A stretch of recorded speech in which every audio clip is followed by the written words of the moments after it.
আগে জানতাম ঋণ রেখে কুরবানি হয় না, আর এখন যা দেখতেছি ঋণের টাকা দিয়ে কুরবানি দিতে হয়। আমি এখন সাপোজ কারোর থেকে টাকা পাবো, তাকে ফোন দিছি, তার উত্তর সামনে কুরবানি, না কুরবানি টুরবানি দেওয়া লাগবে না, এখন টাকা দিলে হবে। মানে আমার ধারের টাকা দিয়ে সে কুরবানি দিবে, আর আমি পাওনা টাকা পাবো, আমাকে দিলে আমি কুরবানি দিব, সেটা দিতে দিবে না। পৃথিবীর তারতম্যটা বুঝছেন?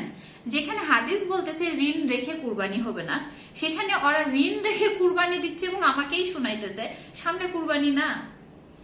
আর আমি পাবো টাকা, আমার সলিড টাকা আমাকে দিচ্ছে না, মানে ওদের জন্য আমার কুরবানি দেওয়া হবে না, এরকম একটা পরিস্থিতি। আমি দিয়েছি আলহামদুলিল্লাহ, মানে এরকম পরিস্থিতি। এগুলো মানুষ? এগুলো কি মানুষের ব্যবহার? এটাই কি আমাদের ধর্মে বলা আছে? অ্যান্সার দিবেন আপনারা।